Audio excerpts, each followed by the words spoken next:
Hello and welcome to episode 349 of Super Switch Heads, the premier Nintendo podcast on all the internet. My name is Patrick Knisley. My name is Jordan Willis. And my name is David Howe. And that's right, I'm here. Yay! Patrick's back!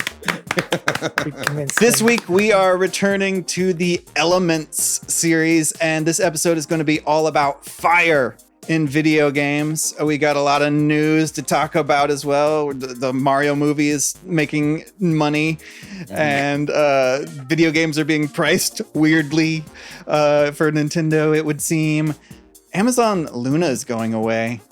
There's a lot of other news too, but those are some of them. But before we get into any of those things, how are we doing? How's your week been? Oh, Dave? Man, what a great week I've been having, Patrick. Made only better by you being a sight on very sore eyes. So great to have you back for episode 349. Can you believe we're almost at 350 episodes? That's crazy. It's a nice number. That's the next number is that one. Yeah, big number. Yeah, I'm doing pretty good. I saw some movies this past week. Did some hanging. Did some hardcore hanging. I went to, you know whose housewarming party I went to the other day? Corduroy. Oh, wow. Who does the theme music for this podcast. So that was really nice to hang out at Corduroy's house, who has a name. His name's Cody. But that was really great. And he says he still watches every episode, which I did not actually expect. So what's up, Cody?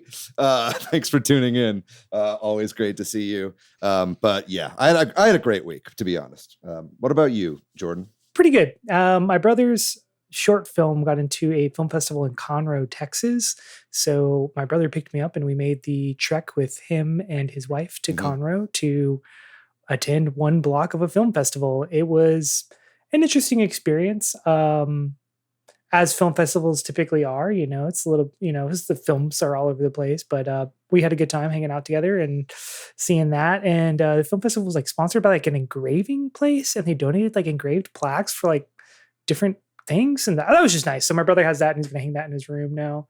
Oh, I'm gonna make the announcement up at the top. I confirmed that save the date, May 3rd in Austin, Texas. I'm going to be showing some more of my kaleidoscopic photography. I thought you were getting married. I don't care. And we're all invited. And no one's invited. If you're listening to this show, you better be there. It's an open wedding. But that's cool. Hell yeah, you're showing off some photos. That's exciting. Yeah, so so much of photography now is all completely digital. It's nice to print something out every once in a while and just be able to see it. So yeah, that's pretty much what I've been up to. What about you, Patrick? Yeah, it's the super busy season for the plant nursery that I work at. And so I have been working a lot and I am tired. And my wife got sick, but I got a lot of sleep. Went to bed super early on Saturday and kind of early last night. And I feel more human and normal now. But you look more human and normal as thanks. well. So, yeah, I was doing kind of rough there for a little bit because I was pushing myself too hard, burning the candle at both ends, as they say. But I'm trying to just burn it. The at one dogs end were now. sucking the spaghetti down from both ends. That's what I always call it. And then they kiss. Yeah, exactly.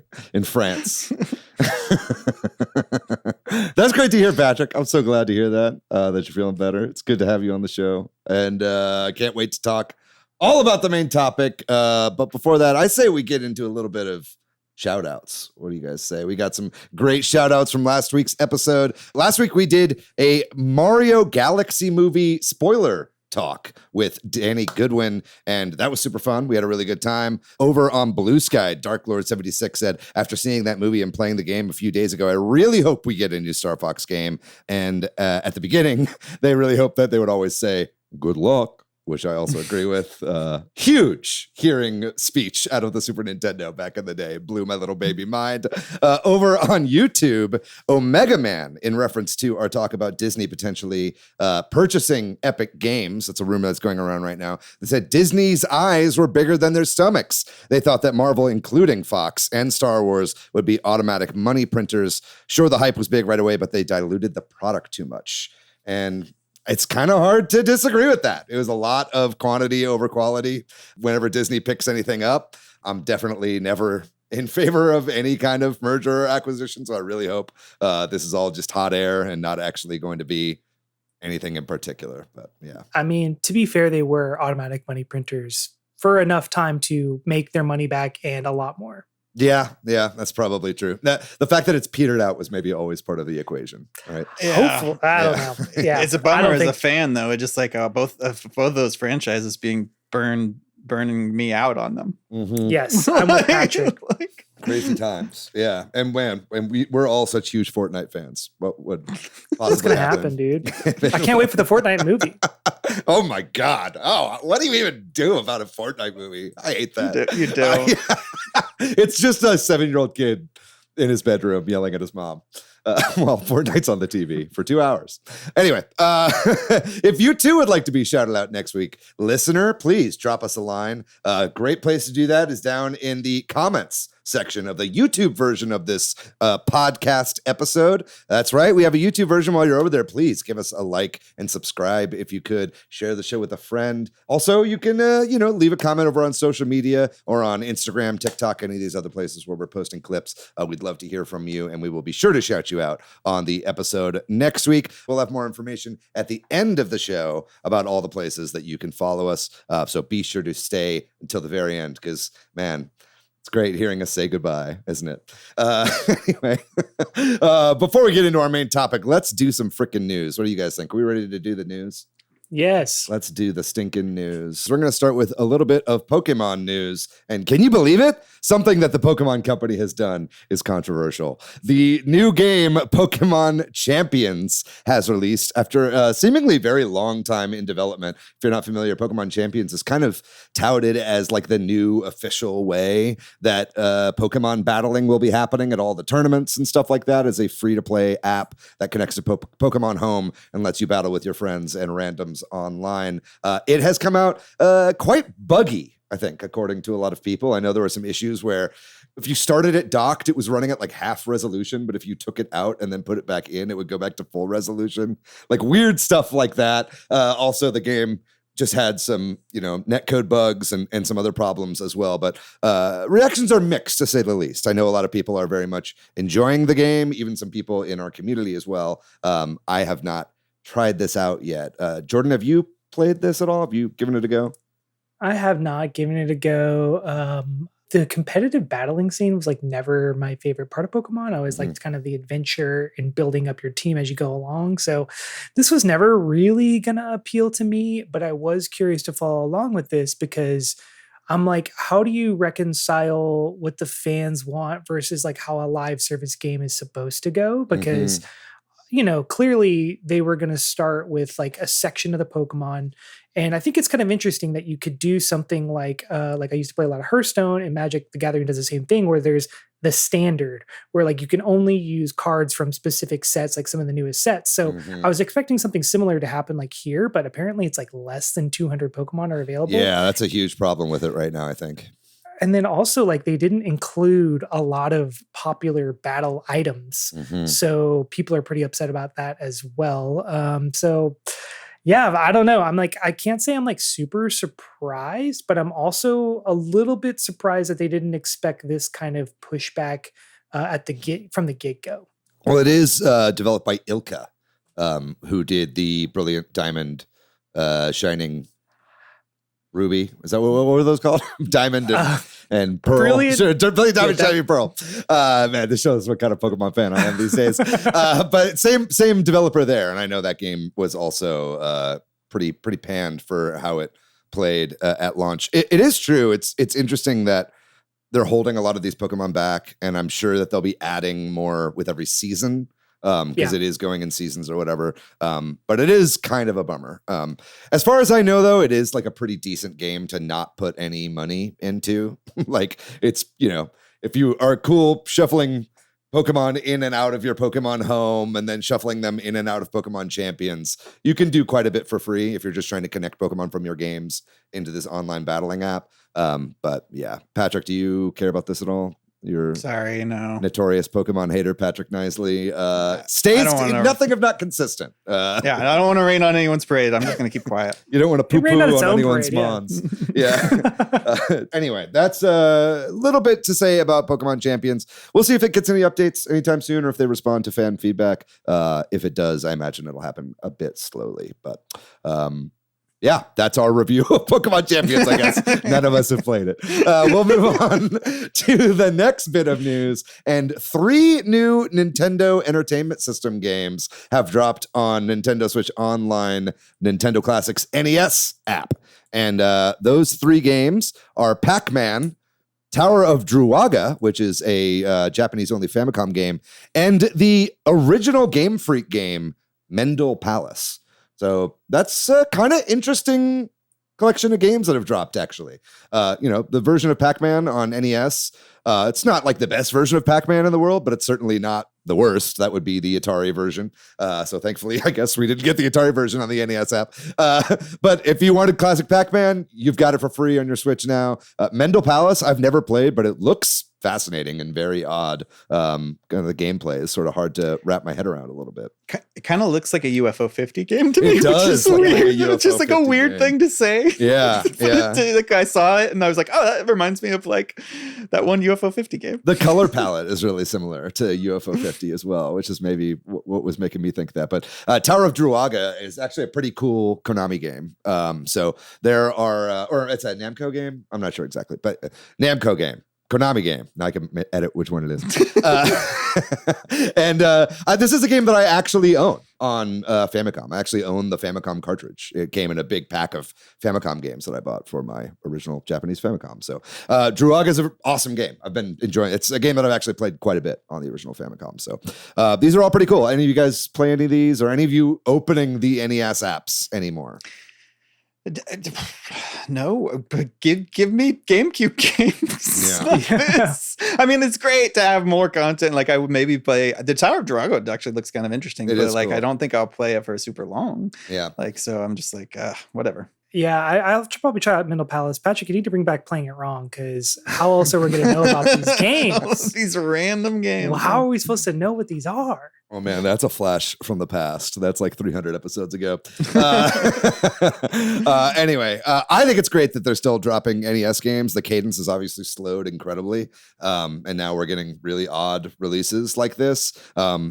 It's interesting. I feel like the more systems that have been added to Nintendo Switch Online does not mean we're getting, like, everything is slowed down individually. It's like we're getting the same cadence of games that we got before, but over like many more systems. So Yeah. it's like the drip feed that we once had has now slowed to like a drip every month instead of like, a couple drips every once. I don't know what I'm saying. But anyway, this is great that these are added. Hopefully, we'll see some new GameCube games pretty soon.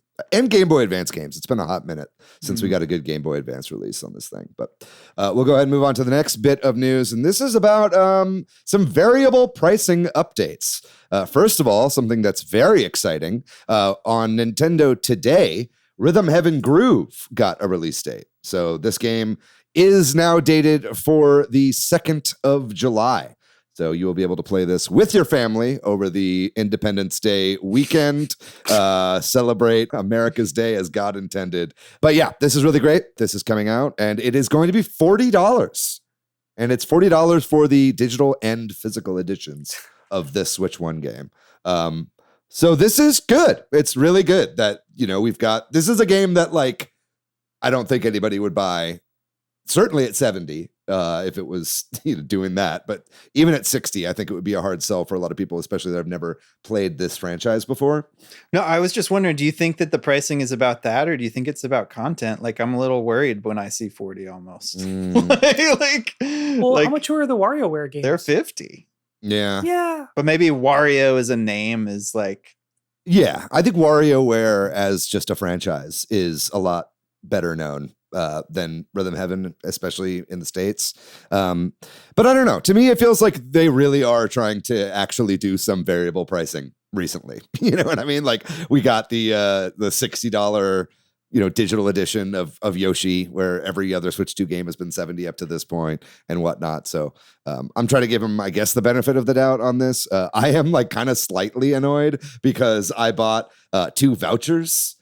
Basically one for Tomodachi Life, which I've already used, and then the other one was going to be for this game, which is not voucher eligible. So now I gotta hopefully Nintendo will publish one more Switch 1 game in the future that I can use that voucher on, because none of the things that are available I'm actually that interested in. But either way, I'll be picking this game up. I'm super excited for Rhythm Heaven, and I don't know, maybe I'll get Super Mario U Deluxe or something, which I somehow don't own at this juncture on my Switch. But that is one of them. Another one is that Elden Ring is confirmed to be a game key card, and it's releasing for $80. So that is on the other end of the spectrum here. Double the price of Rhythm Heaven Groove. This seems like a lot, and you have in here in the show notes, Jordan, that this might be the first $80 game key card. That said, it is $80 on other platforms as well, because this does include the DLC. The DLC. That makes more sense, because I was like, oh, that seems like a Switch tax, but if it's got the DLC, then sure. It's very much the same thing essentially as Kirby, where it's the $60 game plus a $20 DLC that also is a Switch 2 edition. It's that, but for third party, right? That said, it's what Cyberpunk released for $70 whenever that came out. That had the big DLC on it and everything. Elden Ring's been out for a while, so it's kind of crazy to sell it at $60 plus the DLC price. But I don't know. Every time they show off this game, it's looking better and better. Jordan, are you planning on picking up Elden Ring? Did you ever play Elden Ring when it came out?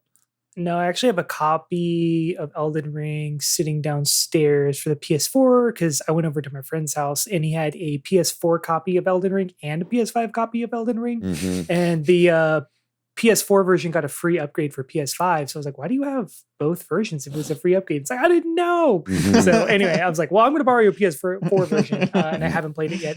But the Shadow of the Erdtree DLC is actually $40. So technically this is $100 package that I think they've kind of pared down. I don't know if it's $80 now on other systems, but $20 off for waiting years to play this. But so I probably won't pick it up for Switch, even though it would be nice to be portable. I think I was really wary after reading the optimization issues, just really kind of spooked me a little bit from trying to pick this up. I mean, and especially $80 game key card. If I do end up picking this up, it will definitely be digital and it will definitely be on a sale. Gotcha. Yeah, thanks for correcting me there. Night Rain, I don't know, is actually confirmed to be coming to the Switch version. The Night Rain's a separate game entirely. Right. So yeah, maybe it's not even part of that. Right. It's Shadow of the Erdtree. That's right. So I never really got into Elden Ring. This is something I was talking about with Cody and our friend Bobby when I was over at Cody's house the other day. They were trying now in the year of our Lord 2026 to try to get me to play Elden Ring. I'm like, guys, that ship has sailed. FromSoft games are not for me, no matter how hard I try. They're like, just play Magic, man. Just play with the Magic guy. I'm just not going to do it. Anyway, we're going to move on to our next bit of news, and this is just about the continued success of the Super Mario Galaxy movie. It is now officially the highest grossing film of 2026 already. It has passed $629 million at the global box office. Project Hail Mary, was the second highest of the year. That's also currently still in theaters, and that has just surpassed $500 million. But this movie is on a straight track to $1 billion. I imagine it'll get there probably within 2 weeks, is what I would imagine. I didn't get y'all's opinion on this movie. Patrick, have you seen this yet? I did. I saw it in the theater with my son and my cousin. What were kind of your overall impressions of Mario Galaxy now that I have you on the show? Yeah, I really liked it. I think the three of us all agreed it was quote unquote better than the first one, but I think that's just because they didn't have to do all the setup. Yeah. And so they just kind of and even with the characters that were new, the setup was snappier. Yeah. And I liked that. And so it was just kind of fun to jump in and go on an adventure. It's not my expectations were also after the first one not ridiculously high or anything. So it's just let's just have a fun time, and we did. Chris Pratt sucks. Yeah, that's true. He's bad in it, right? I'm going to take every You know- opportunity to say that Chris Pratt is really bad in this movie, I think. I think the first time Mario spoke in the movie, I was like, oh yeah, that's who does the movie. It's like, that was my thought, like, Yeah. oh yeah. Yeah. Oh, I forgot. It's also just like watching the press junket interviews, like since this movie has come out, has been truly painful to watch. I don't know if you guys have had that experience, but it's like they love doing like guess the Mario sound or Mario trivia things. It's like, guys, that nobody sounds painful. knows anything. Like Donald Glover knows like half the stuff. Like he's the most knowledgeable, and everybody else is just like, why are you making us do this? Yeah, you're making us look bad. Jordan, what about you? I never got your full opinions on the Mario Galaxy movie. You want to give us a quick thoughts? Yeah, I saw it with my friend Jacob, and when the lights came up, we looked at each other and we're like, "Yeah, not bad. What's up with that 42% on Rotten Tomatoes?" I'm like very confused what critics were expecting from this movie, Sure. and and then I was like, it made me immediately go back and be like, wait, okay, what did the Sonic movies get? And like every Sonic movie is rated higher, and I'm like, all of those are worse movies than this, and I was very confused. But yeah, I mean, for a fan, yeah, like what Patrick said, like just not having to do the whole like, oh, we're a plumber and a dog wants to bite us while we're doing our plumbing job, was very nice. And it kind of just got straight into it. And so they spent no time in Brooklyn, which no Mario game takes place in Brooklyn. So it's at least Yoshi did have the Brooklyn sequence, and Yoshi got to eat that annoying dog from the first one. That's true. I think that I was way more okay with that because, as Patrick was saying, it's like a really snappy introduction to the character, and it was like done within 2 or 3 minutes, and I was like, this is perfect. But is it a perfect movie? No. Is it a movie made for children? Yes. Did I have an enjoyable time? Yeah, sure. I was entertained. Awesome. Thank you for the quick review. Well, anyway, this movie's going to continue blasting off, as it were, at the box office. So we'll keep an eye on it. We'll probably check back in whenever this thing crosses 1 billion, because that will be the next kind of major milestone. It's nice to see some good life at cinemas right now, though. I think between this, Project Hail Mary, and the drama, which I think has already made its budget back, that A24 movie with Robert Pattinson and Zendaya. Amazing, by the way. Really enjoyed that. It's really nice to watch a real ass movie after watching the Mario Galaxy movie twice in theaters. I was like, oh, okay. That's what a real movie is. Okay, great. Yeah, definitely worth checking out. But it's nice to see some strength at the box office. We'll move on to our next bit of news, continuing to talk about movies. The Metal Gear Solid movie has been completely rebooted at Sony. You might know, originally, this was announced back in, I think, 2014 with Jordan Vogt-Roberts directing. And I think last we heard in 2020 was that Oscar Isaac was going to be playing Snake in the Jordan Vogt-Roberts Metal Gear Solid movie. It was kind of vaporware. I think a lot of stuff that Roberts has been connected to has been pulled, including a live-action Gundam movie that he apparently also had in development. So maybe there were some creative differences. I'm not sure. I know that originally that deal was made even before Kojima was ousted from Konami and kind of did his own thing. So I'm sure it was all these old contracts, and then they were just waiting for it to die so that, Konami could make new deals with Sony without Kojima being involved at all. Like, I'm sure that's what they would want from this project. So we'll see what happens here. I think the Final Destination Bloodline directors are on board. Jordan, do you have anything to say about this project? What do you think about this going forward in Hollywood? Yeah, I was very confused by the wording of all of this because it's like Metal Gear Solid movie Inc.'s first look deal with Final Destination Bloodlines directors. And I was like, oh, so they're directing it. And then I read about it. No. They are starting a new production company that will produce the movies that they direct, but they will also produce movies for other directors. So this team. So the vibe I'm getting is they might produce this movie, but I can't tell at this juncture if they will be the ones actually directing it.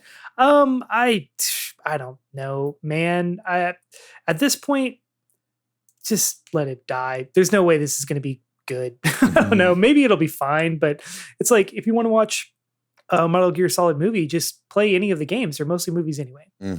Yeah, it's interesting. I know Avi Arad and his son Ari Arad, two Israeli filmmakers and producers. Also, I know Avi Arad is producing the Zelda movie as well for Sony. So I guess they're kind of just doing a bit of a video game IP land grab right now. It seems like is really happening in Hollywood. Patrick, do you have any thoughts on a Metal Gear Solid movie?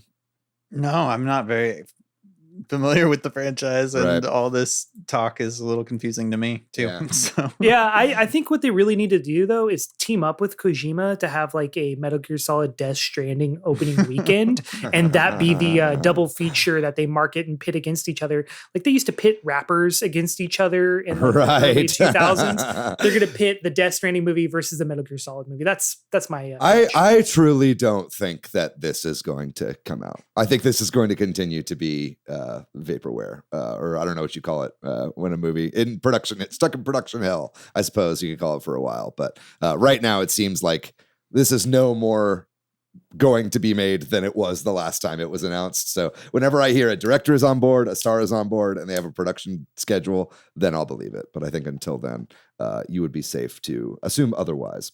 We'll move on to our next bit of news here. Amazon Luna is not quite shutting down, but Amazon Luna is, I think, no longer allowing owners to actually buy games. Amazon Luna, if you're not familiar, is Amazon's cloud streaming service, but it also did have the ability to connect to other platforms, third-party platforms, very much similar to the way that Amazon Prime lets you connect to other subscriptions to your video streaming portal. Basically, I know when you had an Amazon Prime subscription, you could claim free games through Luna. And I think basically all that is going away. If I'm not mistaken, Jordan, I know you put this one in the news. Is that correct, what I'm saying here? Yeah, for the most part. I was kind of confused. It was just a lot of language.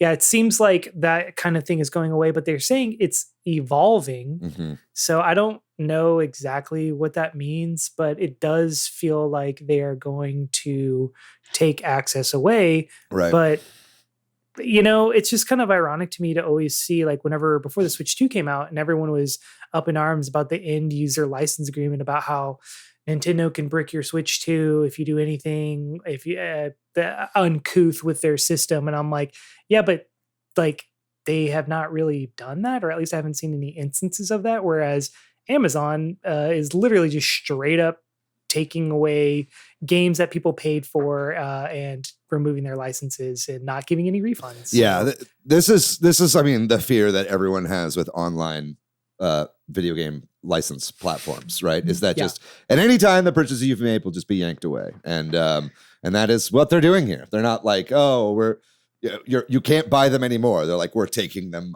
out of your account, right? So I know that some people, I think the 12 people that use the Amazon Luna service are furious about this. I mean, I understand. It's like, it would be like if all the free games you claimed on the Epic Game Store suddenly were just gone. You know what I mean? Yeah. I could see people being mad about this, but clearly they just want everybody, if they're going to be using the service, to be paying the subscription and to be actually doing the streaming. But I just can't imagine that that's going to be long for this world either.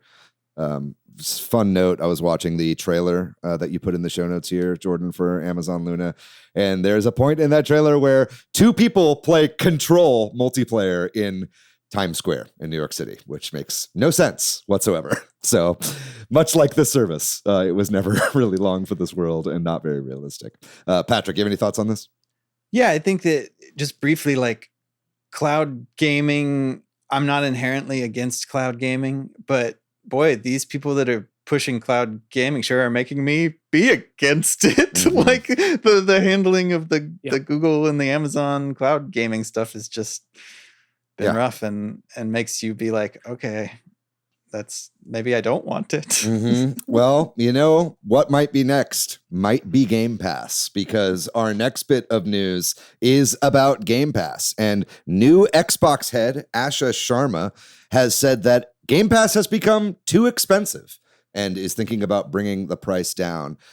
This sounds like a good thing right off the bat, but looking into some of what she said more closely, it sounds like they're looking for more of a tiered approach to the pricing. So I would imagine that this would mean much more stripped down versions of Game Pass, and different kinds of tiers will be available for the lower prices. There's also been a little bit of talk about potentially taking off the Call of Duty games to lower the price, which is going to make people really upset. It's also what the fuck was the point of buying Activision Blizzard? That was just a total shit show from the very beginning. But this is kind of proving even more that gamers are simply not willing to pay $30 a month for Game Pass right now. I have stopped using Xbox almost entirely. I haven't turned my Xbox Series S on in at least 2 years, maybe 3. I'm just not much of a console gamer these days. I'm much more of a handheld guy myself. But what do you guys think about some of these comments from Asha Sharma? And what do you think? How do you think she's been doing as Xbox head so far? Are we at a place where we can even make an assessment on that? I don't know if we can quite make an assessment so far, but I feel like she's saying things to get gamers to like her. And I feel like she's playing the game very well. Like, because when she came in hot and she was from the AI division, people were like really not fans of that. So, I think it's interesting. I'm glad that she's like trying to learn and maybe evolve their side of that. But she said something along the lines of like, they need a better value equation. And that is absolutely true, because like, you do the math, it's like, okay, this went up to $30 a month from 15 or 20, I think. And, in less than a year, if you only play Call of Duty, you could just buy Call of Duty outright. Like, you don't need this service. So I can imagine a world where they maybe do a Call of Duty-less tier. Like, okay, you don't get Call of Duty. It's like $10 cheaper a month or something like along those lines. But I'm kind of curious to see what this means actually. But apparently enough people have dropped the subscription service to warrant them trying to reevaluate this entirely. Mm-hmm. Yeah. Are you on Xbox at all these days, Patrick? Are you? No, I'm not. That? Yeah. No. My comment on this would be very similar to my one on Luna, which is like, I'm not inherently against subscription services, but Microsoft has done a good job of making me feel like I don't want there to be gaming subscription services, especially for new games. Like Nintendo's retro game subscription service kind of makes more sense to me than like when you drop like these big AAA games on a subscription service. Like, to Jordan's point, if you're just going to, like, you don't even have time to play more than a couple, and I don't know. Yeah. The whole thing's a little weird. Yeah. Who knows what the future of Xbox holds? We keep hearing that, they have a next console all planned and it's going to be that hybrid PC, but man, I'm going to believe that when I see it, gang. I'm not going to lie. I really do still think that Xbox is on its way out, and nothing can really convince me otherwise until I see that SKU for the new console. But we'll go ahead and move on to our last bit of news here, and this involves Tomodachi Life Living the Dream. If you're listening to this on the day this episode comes out, the game drops tonight. That's right. It drops on, 11 p.m. Central Time, the day before launch, which is Thursday.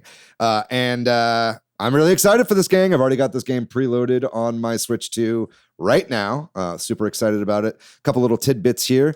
Something that we've learned is that the game is made by EPD7 at Nintendo, the team there, because the game has leaked. And people have looked at the credits. So that's also a PSA there that beware. I don't know if this is really a game that can be spoiled. I don't know what like the story really could be for this game. But EPD7 has made all the previous Tomodachi Life games that have come out, Tomodachi Collection for the DS and the 3DS game, along with Miitomo, the Rhythm Heaven games, and a few of the WarioWare games as well, including my favorite WarioWare game, WarioWare Twisted. So this looks so much fun. I cannot wait to do an episode all about this game next week. Patrick, are you interested in this game at all? Is this something that your family is looking at?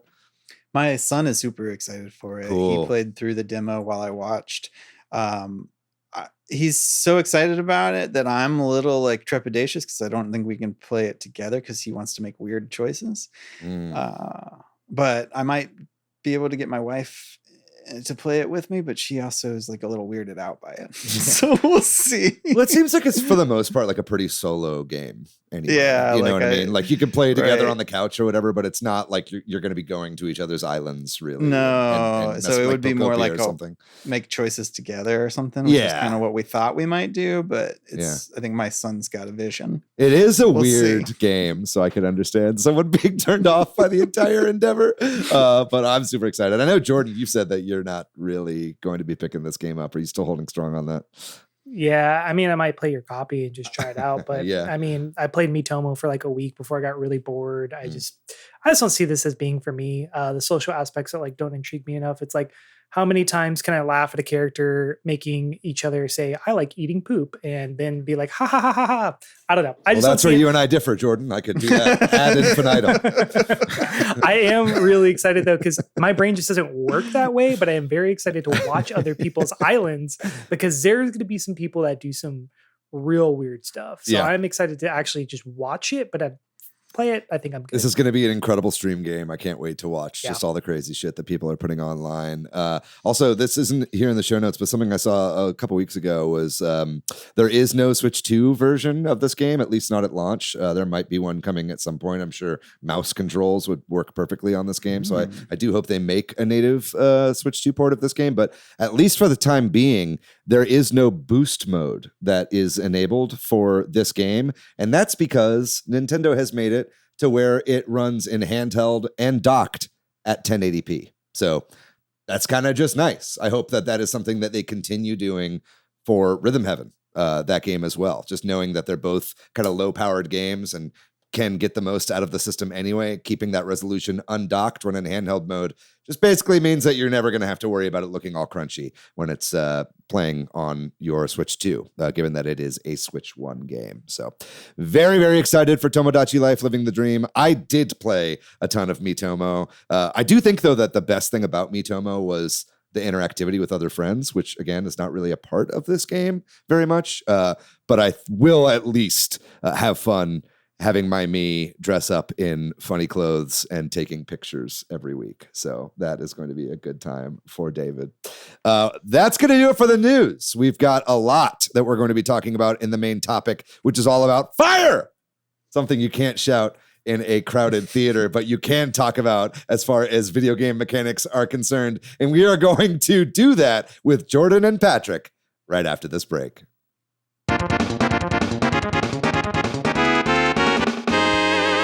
We are back, and this week we are talking all about fire in video games. So this is part of the Elemental or Elements series where we have previous episodes on wind and on water in video games and the multiple ways that those elements could be used, as gameplay or environmental things and so on. And it's now the week to talk about fire. And I think this one is interesting because I think fire is used. I mean, this is true of all the elements, I feel like you could say, but like it's used a lot in video games, like a lot in a lot of interesting and different ways. Oh yeah. I'm excited to talk about fire, mainly lava. I love that is like a subgenre of fire, right? Yeah, very much so. I feel like as a child, I was way more scared of lava than I ever should have been in my day-to-day life because of how overrepresented it is in video games, right? Lava especially, but I think fire in general is kind of overrepresented in video games. It's like there's way more fire in video games than your average like human is going to run across. Or it feels that way. Maybe not firefighters. Or arsonists. But Neanderthals. I don't know if is there any overall discussion about fire you want to have before? We're going to kind of walk through, I'm sure we'll jump all over the place, but we're going to kind of walk through different genres and some different examples of different ways fire is used. But like I just said, I think it's really fascinating how much fire is in video games when you think about it. And as a lifelong gamer, you just kind of accept it. And it's like, there's a fire hazard in every video game, but it is like a lot. Yeah. I mean, my kind of overall thoughts on this topic are just like, this, like the water and wind episodes, when we went in you know, we went in thinking like, oh, what could we possibly think about? And then you've got an entire like huge thing of show notes here, like based on all the different ways that fire can really be incorporated. And it really starts to make you realize like, oh, it can really be incorporated in many ways that you don't even really necessarily think about on a day-to-day basis. And it just goes to show the creativity of game design and a lot of the ways in which game design tropes can continue to propagate themselves over the year, much like a growing fire. Wow. Beautifully said. And I have nothing to add. Very good. All right. Well, like I said, we're going to walk through the genres of video games and kind of maybe jump around from there. But we're going to start with, I think, importantly, platformers. Mm-hmm. And we're going to talk about, at least at first, sort of obstacles that deal damage, you know, that are fire. And I think I mentioned this topic casually that I was coming on the show to talk about it to a friend of mine who doesn't play video games. He's like, oh, Super Mario Bros. Yeah. And like, I don't know that we can credit it too much, but I feel like Super Mario Bros. Uses fire a lot. Mm-hmm. Yeah. And that like maybe spawned more fire, or like the like fire being a common hazard in platformers and video games in general. But it's hard to know whether that's a chicken or egg thing. But like you think about the original Super Mario Bros., you got the fire bars, you got Bowser spitting fire, you got Piranha Plant spitting fire, you got Mario throwing fire, like lava. There's and that's and then like in the later games there's all that stuff too. It's all over the place. Yeah, I think that, you know, it showed in the Mario Galaxy movie, there's a callback to some of this, but like, you know, the original big boss fights at the end of every world in Mario is like, you're on a bridge over a bunch of fire and Bowser's shooting fire at you. And I think that even really started the trope of like, whenever you go to a boss, it's usually in an area that's super red with fire, you know? And I think that's kind of just become a bit of game language, is like whenever there's all of a sudden a bunch of lava and fire everywhere, you know, like the difficulty's ramping up, you know, you're getting towards the end of a section of the game, at least, if not the very end of the game. And yeah, I think Mario definitely started all that. Yeah, I also have to think about the Kaizo levels and just like how people get really creative with the obstacles of fire, specifically like the fire wheels, fire bars that go around and around. Yeah. Like I think about a lot of Mario Maker levels where people just try to put them on different rotations to where you're having to like perfectly time your movements and stuff like that. But that's kind of what really comes to my mind. And then it's like, oh yeah, but then you also have the fire flower, and then just like the abilities that fire give you. Because there's also in Kirby, there's a fire ability, and I think it usually turns you into a fireball where you just like shoot forward like as a fireball. And I think I want to say in the Forgotten Land, you have like a dragon fire or of some sort too, where you just basically breathe a bunch of fire. But interesting to see how it kind of like gets around. Yeah, that's a really great point about, you know, we talked about it obviously being an obstacle, but also, yes, like the fire flower is there from the very beginning with Super Mario Brothers, right? Like as really the only item in that first game that you can get other than the mushroom is the fire flower. Star, but yeah. Yeah, I guess, yeah, the star. You get the star as well in the first game. But yeah, you know, I just think that's been a huge part from the very beginning. And of course, all the enemies, like we talked about. My favorite, I think, of all the Mario fire enemies being Blarg. Yes. From Super Mario World, who pops up out of the lava and tries to eat you with that derpy face. And then it's jumping well, not really jumping ahead, but like, and then like in Odyssey where you get to play as the lava bubble and go in, like, oh, that's great. And you can swim in the lava safely. Yeah. Which is like a lifelong dream of mine. It's like, I'd love to touch this lava and not die. You know what I mean? After so many Mario games where I die when I go in the lava. And we got to talk about Mario catching on fire and going hot, hot, hot. Is that what he's saying? I think so, right? Like, I thought it was. Yeah, I thought it was like yeah, that whole that whole world in Mario 64. Yeah, because it doesn't kill you right away in Mario 64. That's like one of the changes to that game. But it's also like something that's used by speedrunners a lot to like get past, you know, things particularly quickly in areas, to go over barriers and whatever, because, you know, they're really high up and it's a good way to like kind of get to places you're not supposed to be so far.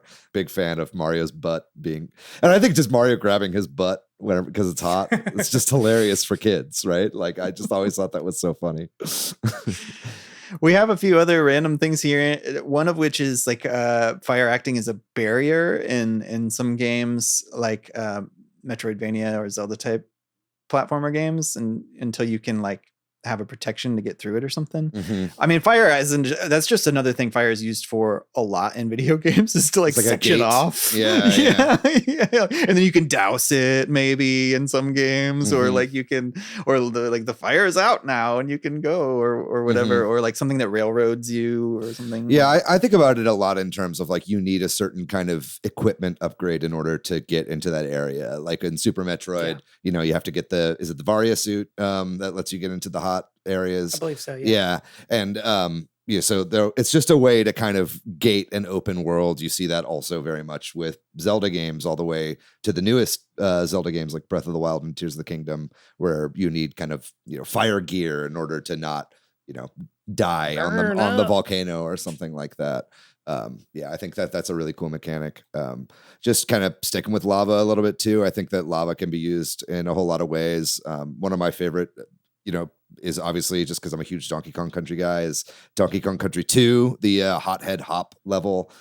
First of all, it just has an incredible song in it, and it's so much fun to play on that one. And there's also just like really cool stuff all throughout that volcano section of that game, which is an early part of that game, not a late part of that game. So I kind of usurped the expectations of the lava levels being later. I know, like, is it Tropical Freeze and Returns both have lava levels towards the end. But yeah, there's also in those levels, and in, I think, Donkey Kong Country 3, you know, this is something we'll get to a little bit later, but you know, there are kind of steam puffs that go up as you're riding on the areas that have little hot air balloons as well. So the fire is also creating platforming in those stages, and I think that's pretty cool. And there's a note in here about fire destroying platforms, and for example, in Donkey Kong Country Tropical Freeze, but I think that's like another use of fire in platformers or other games. It's like there's fire and you have to stay ahead of it. I mean, sometimes in games they'll use other things too, but it's like one of the common tropes of like the level is burning and so you have to go up, or the level is burning so you have to go right, or whatever. Or I was playing Mario Wonder recently because of the Switch 2 update, and there's that whole section of that game where you have to like light fuses for things and then get inside, and you have to kind of beat it before it gets there. You know, that's kind of a fire propagation system as well that's used in platformers too. Kirby games have that sometimes. Totally. Yeah, Kirby does that a lot. We can always jump back to any of those things, but we're going to move on to maybe talking about like action adventure games and puzzle games, where fire can be used as a puzzle mechanic. And there's tons of examples of this. One of the first ones we have on here is like fire arrows, which I think also fire arrows are maybe disproportionately in video games. I don't know how often in human history fire arrows were used, but in video games it's all the time. Yeah, right? I mean, not only in video games, movies too. You know, you always see people dipping their arrows and stuff and shooting them at people, and I think it's probably just because it's hard to see arrows on screens. You know what I mean? So it's just like a cooler way to look at somebody shooting an arrow. But yeah, I think like Ocarina of Time was like, that was the first one I can remember where fire arrows were a huge mechanic, right, Jordan? Yeah, because before that it was bomb arrows, which I'm gonna let that slide. That's fire, right? Bombs are close. Fire. Yeah. Sure, Explosion is like a fast fire. Yeah, you know, we'll do a whole episode on explosions sometime in the future. Yeah, and then we'll join it together with the ice episode, which is, I guess, not water. I don't know. Yeah. The sub elements. Yeah. I remember. Yeah, definitely in like a lot of the Zelda games where it's just like you have to either like Ocarina of Time, where you use fire to eliminate like spider webs, I think is a big one too, which you have like the stick, so like using it as a way to like open up pathways. And then like also with the fire arrows, it's like using it as a way to like damage enemies or catch them on fire, so you deal damage over time to them as well. But yeah, I just think of it as like, you know, it's like you have to light torches, and then when you light the torches, like suddenly the door opens. And as it does in real life, you know. Yeah, you know, they're trap doors. I think like these element discussions kind of open up to like video game tropes and things like that you don't always think about, because like it is like, why is it that like if I as a gamer, if I'm presented with a closed room and there's like an unlit thing, I'm like, oh, that just needs to be lit and Yeah. then we'll move. You know what I mean? Yeah. Like, but somebody who's never played a video game would never think that, because that's not how Like a red life barrel. works. Like you don't shoot a red barrel if you're going to stand yeah, right yeah, next yeah. to it. That's you only if an enemy's near it and you're Yeah. far away. Yeah, Exactly. Um, Again, Ocarina of Time, using it to burn down spider webs or torches that then open areas. Like, for me, it's, I always was so, I did the thing where you like min max and you're always worried you're going to run out of all your items and utilities. So I always would like light the stick and then like be sure to put it away really quick before it burns up. But you get sticks so often that I never really needed to do that. But even up until this day, I was stuffing the sticks into my pocket when I played Ocarina of Time 3D on the 3DS recently. So that some things never truly go away. yeah, I mean, obviously, like torches, which is fire, like is a big thing of just like being able to see when there's limited seeing, and puzzles around like lighting torches or just carrying a torch and figuring out where to go. Something I thought of. We got a note on here about interactivity with a fire and like Breath of the Wild and like things catching on fire, and that kind of relates to fire arrows and stuff like that. And yeah, like kind of like you were talking about the hot air balloons, you could catch things on fire in Breath of the Wild to like get a draft or whatever. To Totally, with your paraglider or whatever. Yeah. I like that a lot. And going back to the torches even as well, I think one of my favorite games that I can remember recently that did torches super, super well was Indiana Jones, the new Indiana Jones game. Like whenever you have a torch and you're in an area, you're always like, you're trying to find one on the walls or trying to relight it or whatever, but just the lighting and the way that they made the fire lighting like so dynamic really added to the immersion of that game, especially with it being in first person. And then with Zelda, with Zelda Breath of the Wild, just the fire spreading was always so satisfying, and it played so well with all the other systems, right? Yeah. And like the depths of Tears of the Kingdom being dark, we've got on here, and like lighting that. There's a few other notes on here. I don't know if you all want to talk about all of these, or if there's any specific ones you want to bring in that we have here about puzzle mechanics.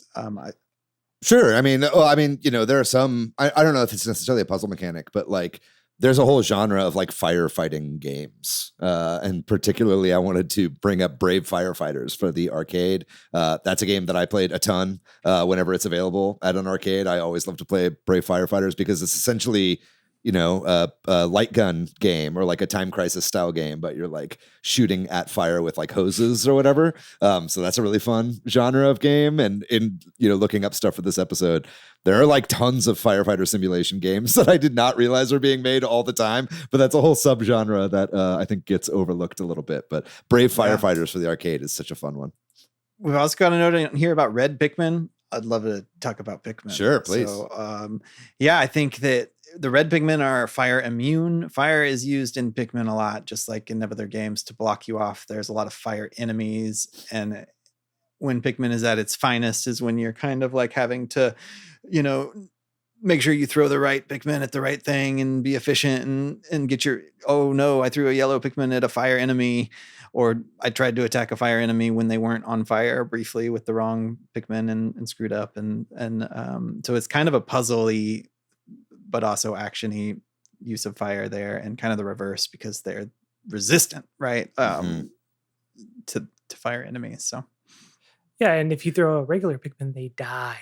Yeah. And they have their soul float into Pikmin heaven, and you just feel guilty, That's true. Yeah. There's a lot of traumatized kids around that. Yeah, there's another one on here too that I kind of had forgotten about, but in Star Fox 64, when you're on solar, you got to fly away from like the big swaths of lava. I'm guessing David put this on here. I did, yeah. So you're having to fly away from it so you don't burn up, kind of more of a temperature type of thing. And also plays into your fear of lava. Yeah. I mean, it's because I think solar is like the star of the Lylat system. It's like the sun of that system. So it's like, it's obviously not very realistic. You could never fly that close to the surface of a sun, but it's like, it was a really cool mechanic. It like just forced you to fly up high. Otherwise you'd be taking too much damage. And then it's also constantly giving you health because your damage is always dropping. Again, it sort of reminds me a little bit of like a Metroid game. It's like if you want to sequence break, if you don't have the right armor and you know the pathing through the hot area and you have enough HP, you can just slam through that area while you're dropping HP the entire time. A very similar mechanic in Star Fox 64, and something I hope to see return in the new Star Fox game. Well, the next sort of note we have here, which applies to action adventure type games, but also applies to like RPG and fighting games and stuff, is fire as an attack. And I think that we can use that to kind of transition between these types of things. And I was thinking about this when the topic came up, just like Fireball, you know what I mean? Just like there's so many games. It's like the most basic magic attack there is. Magic attack is Magic 1 Fireball, you know? It's just like, that's so common as an attack that again, isn't really based on real life, because I mean, I guess catapulting fire or stuff like that, but like I don't have You didn't learn that in 7th grade? Yeah. You didn't learn that in Magic 101? Yeah, somebody actually just tossed some fire at Sam Altman's house the other day, if I'm not mistaken. I mean, I guess there are, again, explosive devices and, you know, lighting things on fire and throwing them and stuff like that, I guess. But like this sort of like magic missile fireball thing is like so tropey and so in everything, right? Like magic. I feel like fire is often like an area of effect or like an AoE attack as well. Like in a lot of, you know, like top-down action games or just a lot of action games in general, you'll be doing an attack and it's like a ring of fire comes out around you that can be used to hit all the enemies that are around you, or like a circle of fire can often act as a shield in video games as well. And I feel like that's a trope I always see. Oh yeah, and that kind of reminds me too of like, you know, in it, like a boss will send out rings of fire that you have to jump over, right? Well, stuff like that. Yeah. So it's like the opposite of what you're saying is like this as well. Yeah. And I don't know if there's anything specific, you know, as we kind of transition maybe to RPGs and fighting games and stuff like that, where there's a lot of fire attacks. Yeah, we should maybe just move to Pokemon. I think straight up from here, because this is like, because I think it's. I mean, we could talk about Pokemon with all the Elements episodes, obviously, but it's like, you know, fire from the very beginning was like a huge part of the Pokemon series with like Charmander, with the starter that you get at the very beginning. And then just very much the way that fire interacts with other types, right? Like burning grass more easily or being weak to water is always like at the forefront of your mind when you're playing a Pokemon game, or depending what kind of Pokemon you pick is obviously going to come down to what those type matchups are. I also think like Squirtle and Bulbasaur don't have attacks that have a status effect at the beginning. You know, like Charmander can cause burn on enemies, which causes damage every turn versus, you know, just like a straight up one-off attack. So I think that's like also worth mentioning too in the Pokemon games. Like it also kind of leads to that as well. Yeah, burn is like a very classic video game status effect, and it probably goes all the way back to like D&D, I would imagine, right? That's just like a lot of this stuff, not just Pokemon, this is just like RPGs and both video games and like you said, tabletop stuff, which is something I was thinking about. Why fire is so overrepresented in video games is I think a lot of video games are set in times and places where there's not electricity. And so they're like torches are needed in a cave. Sure. And you know what I mean? Like, and so it's like, I guess that like, it's somewhat the setting of a lot of this stuff. Yeah. I you know, to this day, I mean, tons of games, it's like you take like burn as a status for granted. Like, what is it? What's the ball game, ball pit? You know, we'll have like, you know, burn ticks that go down if you hit certain things on there. And it's kind of just one of those things that you accept. And I feel like everybody just kind of knows by default at this point. But at one point in the past, surely it was novel.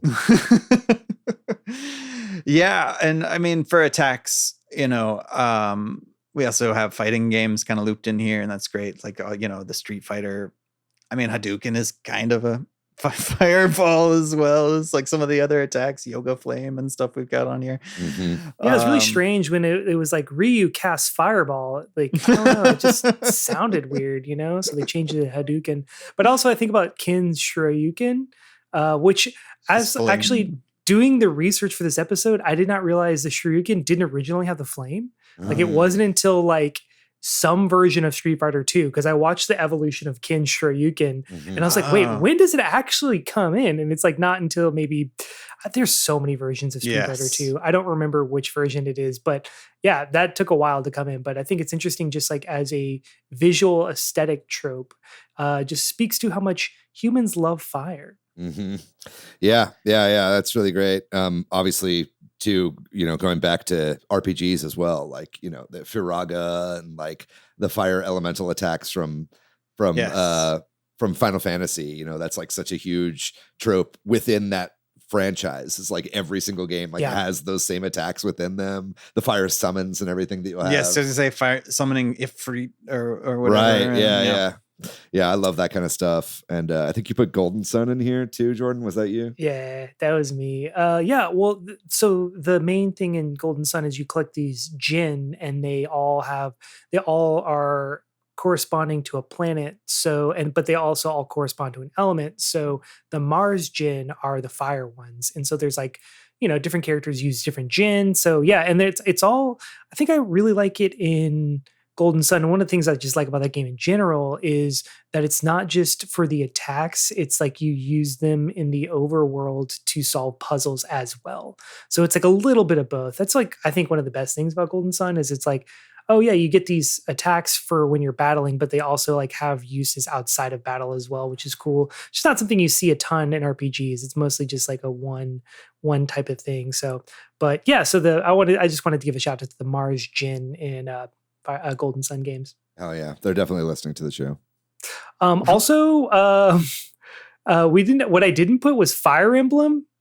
Yeah. Which it's in the name. It's in the name, but I don't know. I don't think so. Well, just like fire attacks are everywhere. Like it's almost like we're glossing over fire attacks because we have to. Yeah. Because like there's so many of them in so many games. Yeah. But like so to stay on like other interesting uses of fire, I think talking about here under RPGs like save points being campfires. So many games do that. That's a trope as well. We have bonfires in Dark Souls, but the new Tomb Raider games have you always go to a campfire. I mean, it's tons of games do this, right? Like where wasn't it Golden Axe? Like every game where there's like a save point, it's like make it a campfire. Totally. Yeah, it's usually a place where you can take a little rest, you can save, you can also like in Expedition 33.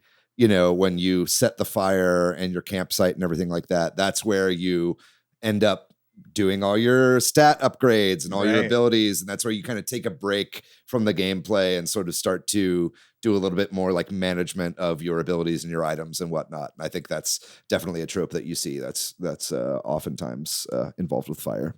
Well, to keep us moving along, we've got simulation and survival is kind of looped together. And we kind of, like probably David said, there's probably tons of firefighting simulators out there. There are. That are like literal fire, simulation type stuff. But I haven't played a lot of that. I think I've played like an old SNES firefighting game, but that's about it. That game's freaking hard too. Yeah, it is. I tried that one I think it's on NSO, and I was like, yeah, it is. Yeah, I'm good. I'm good on this one. It's also one of the very first games ever made by Nintendo was the Fire Game & Watch game, which I've got on in the back. I've got the Game & Watch gallery on in the background of the podcast here. But, that's you playing some guys with a trampoline next to a burning building and making sure you can save people from a fire. So firefighters have been represented in video games from the very, very start. But in terms of like, more of a survival or simulation using fire for warmth in cold areas, which is in tons of games too, but like I think of like maybe Breath of the Wild or something, or just a game where you have to have like if you're near the fire you're fine, but if you venture away to the cold, Don't Starve is a big one for that. And I think like the hardcore modes on like the Fallout games, it can get like very cold out and you have to keep yourself warm. I think also when we're talking about survival games, I think about Minecraft, and Minecraft has, a lot of things we've already talked about, like torches and but there's like so important in Minecraft. You have to have if you go into a cave, it's got to be lit, or else enemies are going to spawn and attack you. And like, but once there's fire, the enemies are, afraid of it or whatever. Or not really in Minecraft, but like that makes them spawn less and stuff. I think it's like the flow of lava in Minecraft as well. You can use to your advantage to like build machines and power things, right? And I know like in the newest game for the Switch, Supocopia, you could use fire to like burn objects in order to create energy for your island as well. Yeah. So that's a huge part of that game, and I've seen that happen over the course of video games. Yeah, and that kind of ties into it's like using fire to create things. I think another big thing is like cooking in Yeah. games, like using a campfire to make something like Breath of the Wild is the example that just keeps coming back to me, but of just, like using a pot over your campfire to cook items and, give yourself warmth or give yourself a sneak or give yourself, different abilities and stat upgrades that you wouldn't be able to do if you hadn't cooked your food. Mm-hmm. Yeah, it's like just like crafting stuff in general is usually in a video game around some kind of kiln or forge or something like that whenever you're creating stuff. And I just feel like at least a visual motif you see often with crafting is fire.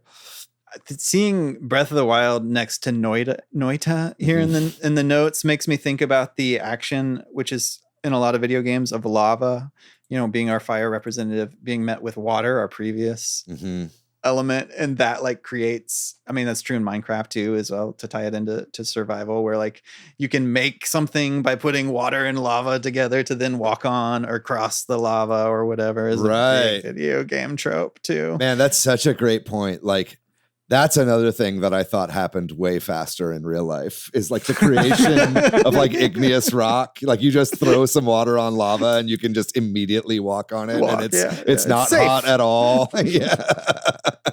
That's such a great point. Yeah. Creating platforms out of what used to be lava is a huge part of video games. And then Noita too. It's like, I think fire is such a huge part of that game. And if you guys haven't played Noita, it's such an incredible game. It's like all of the element combining systems of Breath of the Wild are really taken up to 11 in Noita. And it's like you could fill the air with gas and then, light a spark and then all of a sudden the air bursts into flame. Or, you can combine all these, basically lighting fires is a great way to deal with enemies, but it's also something that will just as easily kill you if you're not safe. Right. And so I think, that again, I think that's Noita is a game that you could have with every element because it's how all the systems play together. But still just such a criminally slept on, 2D roguelike that I think plays with fire so well. Yeah, and we also have the note here about just the destructive power of fire in like a simulation game often where, fire can spread or you can purposefully use fire to clear areas or destroy them. And I think that makes me think of like, games where you want to like clear out something and you just like you talked about spider webs and stuff like that, but so there's other games where it's like fields or crops or something if you set them on fire to like restart or something. I also think about like this just popped in my head of Red Dead Redemption 2 where you can just have a line of gasoline leading to something and then walk away, light the match and just like watch it explode from afar just to destroy different things.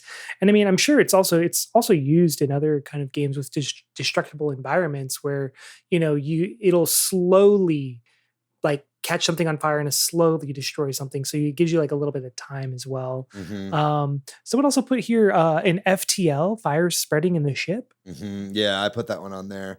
I've just been mainlining a bunch of space content recently with the Artemis mission that happened recently. I've been really into space stuff, but yeah, I think that's a great part of FTL is, fires can break out on your ship and you have your crew on the ships and you're trying to put them out, but then often the fire will kill the crew. So there's different ways that you can sort of deal with that. Often you can just open the doors to the ships and have the fire like vent out into space to clear it out, or you can like turn off the oxygen supply in your ship in order to put out fires. But that's something that's in space games I've seen that quite a bit where it's like, oh, now it's like make or break since you have such limited oxygen supply like in a spaceship, and it just becomes a really fun mechanic as you're playing through that kind of plays with some of that simulation idea.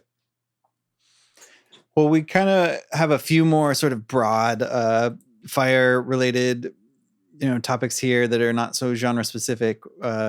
Next up is sort of thinking about the visuals of fire in video games. Whether it's just the simple pixelated left right flowing fire that we all kind of know, or like something like this really impressive in a AAA game where fire looks realistic and stuff like that. I've never played Far Cry 2, but we have a note on here about Far Cry 2. Yeah. Yeah, you go for it, Jordan. Yeah, I remember the first time I played Far Cry 2. I never beat Far Cry 2, but I remember the first time I played it and I lit the field on fire and it just started spreading. I was like, yo, I didn't know this could be done in video games. Yeah. Like this is a technical thing that I'd never seen before. And the Far Cry games, at least originally, were always like technical showcases. So it's like such a really cool thing to see. And it's like, I feel like that really started it. And as far as like that transferred over to Breath of the Wild, where there's like the whole mechanic where you catch fields on fire for different purposes is like super cool. Yeah, the fire propagation system in Far Cry 2 was like so completely revolutionary when that came out. Nobody had ever seen anything like it before. And I, like you, have never beaten that game, Jordan, because I just kept starting fires and like fucking around. Like, it's just such a fun game to just like drive around from base to base and just like wreak havoc wherever you go. And I just had so much fun. And taking malaria medication, such a fun part of that game. But yeah, I mean, it was totally something like nobody had ever seen before. And we even brought up, this is the second time we've brought up Far Cry 2 in one of these episodes, because we also brought up fire in the wind episode, because like whenever it's a windy day, the fire propagates even more than when it's just like the brush that's catching from proximity. And so just, I don't know, that game was so far ahead of its time in so many ways. I think it had a lot of issues as well, just story-wise, and wasn't as fun as everybody thought it was going to be, but it was just still such an impressive, incredible marvel that I think everybody I knew had a copy of it back in the day.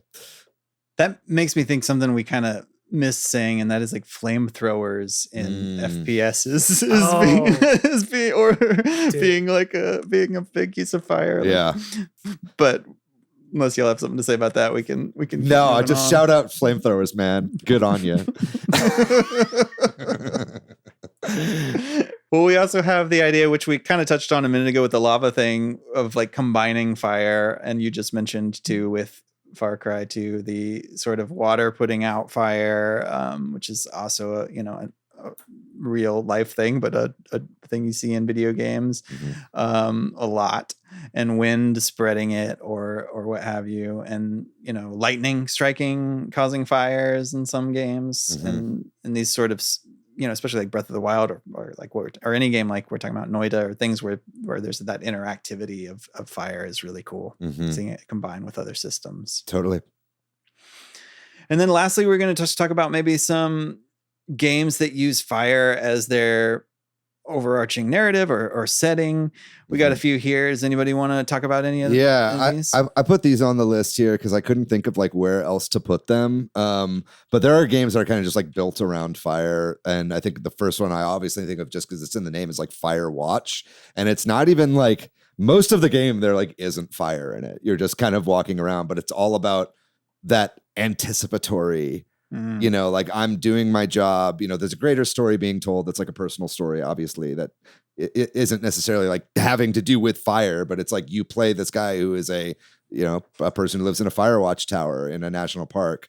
And, it's obviously just a huge part of the narrative there. And I think whenever, spoiler, a fire does break out in that game, it makes it all the more powerful because you've already played through this massive story, and then it's like the big payoff at the end, kind of like what we talked about with those other video game tropes with more action-based games. But this is using it in a way that really fits in with the story and the narrative and actually weaves together really satisfyingly. Firewatch, all-time classic game.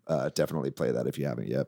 Little Inferno is another game. That's a game where you actively build fires in a fireplace. This is like a kind of a puzzle game. I never actually played this because it kind of looked a little strange, but I had to put it on this list just because, again, it is like the main mechanic of this entire game is building fires in a fireplace. It's got a kind of twisted sense of humor and whatnot.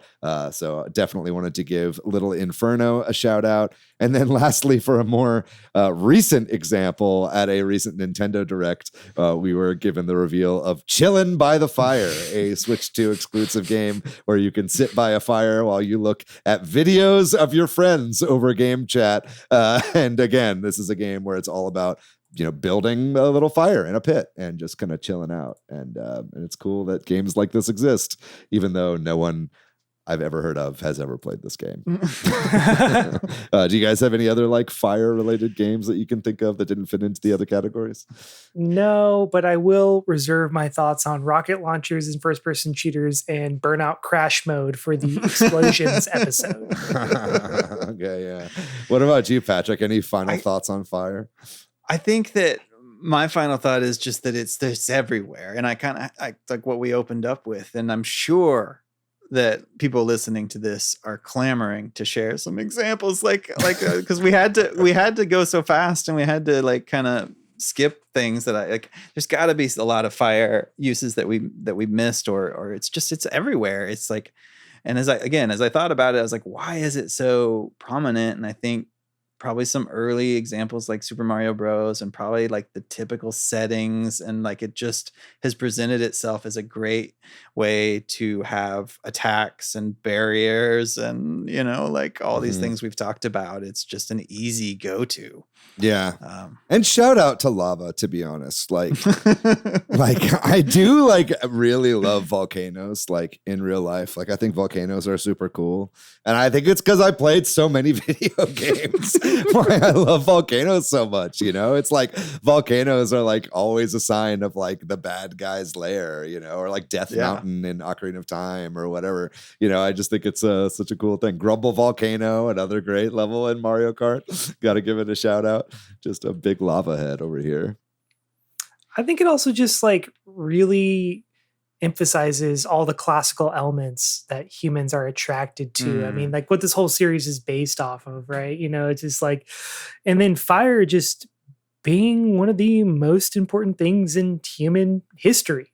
Like actually, because, with like the ability to cook food, like allowed us to be able to store food for longer or keep food for longer instead of having to like hunter and gather every single day. It's like really just allowed humans to kind of like get to where we're at now, even though we don't deal with fire on a day-to-day basis always. Shout out fire, dude. Where would we be without fire, bro? Are you kidding me? Thanks, Prometheus. Yeah. Prometheus, the goat.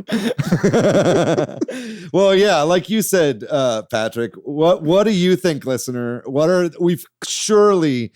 So I know some of you fucking freaks are screaming at your speaker right now being like, you forgot this game. Leave it in the comments down below. There's so many games that have to do with fire. We'd love to hear your fire memories. Have you ever thrown water on lava and been able to walk on it right away? If you have, please let us know in the comments down below.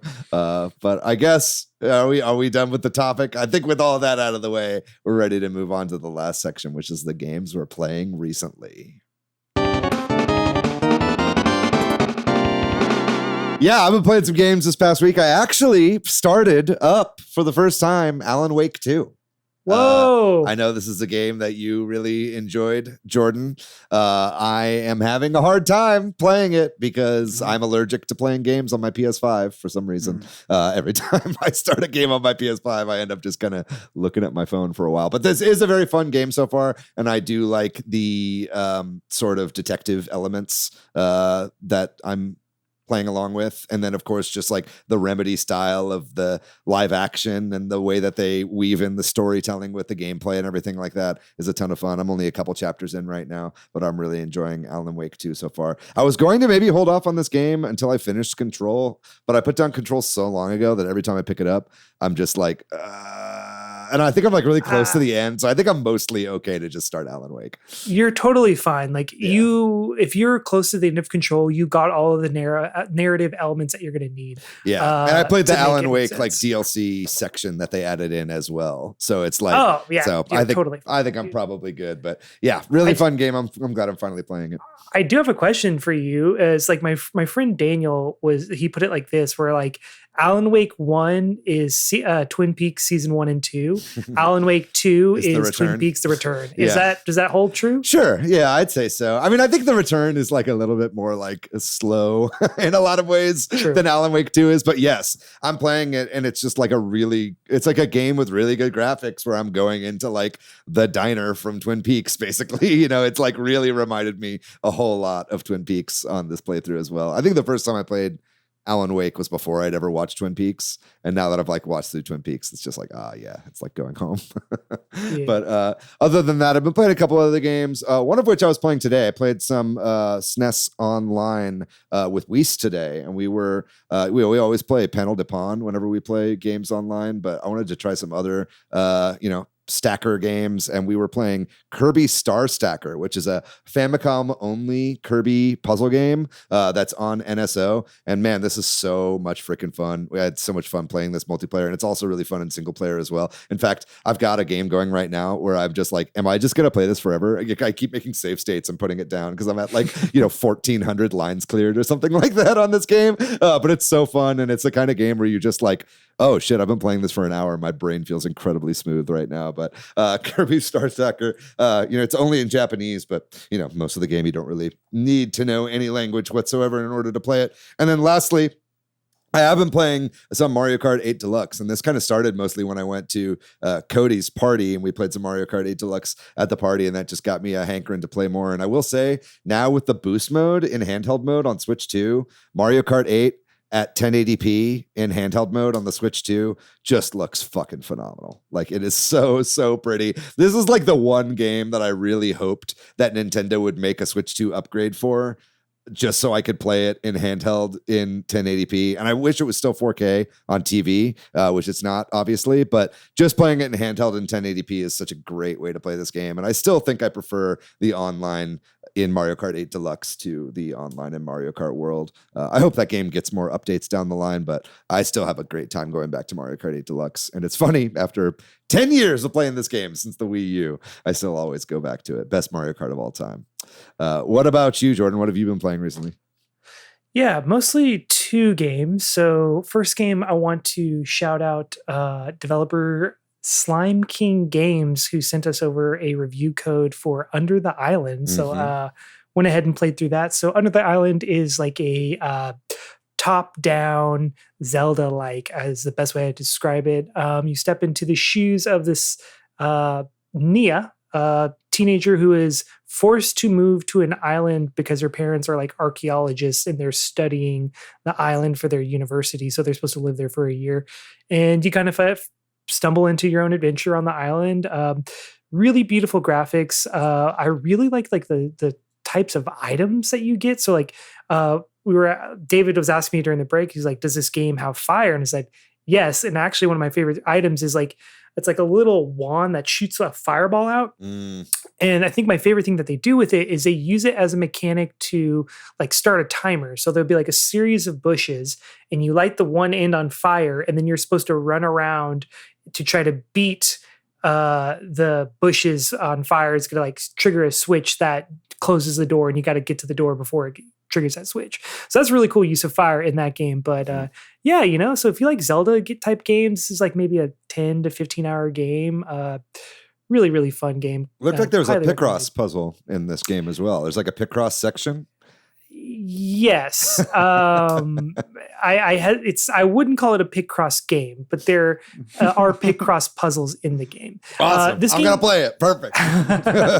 There's not that many, but this game does like a lot of like interesting things of like that kind of subvert a little bit of the tropes of Zelda. Like sometimes you'll go through a dungeon and there's not like a boss, but like a series of challenges you have to do instead. So it's kind of cool like that way, but yeah, the puzzles are pretty fun. Yeah. Mm-hmm.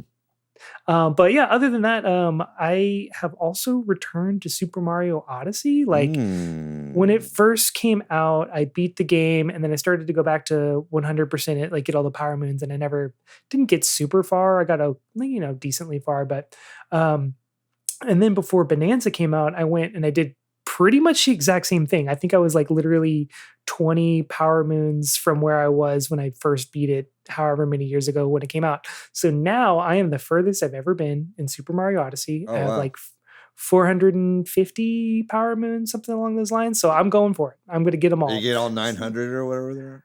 I don't remember how many there are. But it's like at least 900. There's a fuck ton of those things. Yeah, I'm gonna try. I'm gonna see what happens. I never beat like the dark side of the moon, and now that we have Artemis 2 people who were on the dark side of the moon, and I can actually see what it looks like, I want to go there in Mario Odyssey as well. Oh yeah, dude! Multiple shout outs to Artemis this episode. You love to hear it. What about you, Patrick? What have you been playing recently? Yeah, so I went to my library. I live in Pflugerville, and the Pflugerville Public Library actually has a decent, pretty good Switch collection. That's cool. And so every time I go, we just kind of see what's there and maybe grab something. And they had the Capcom fighting collection. So I was like, oh, why not? Let's take it home. That'll be a fun afternoon. So just the other day, my son and I played some of that.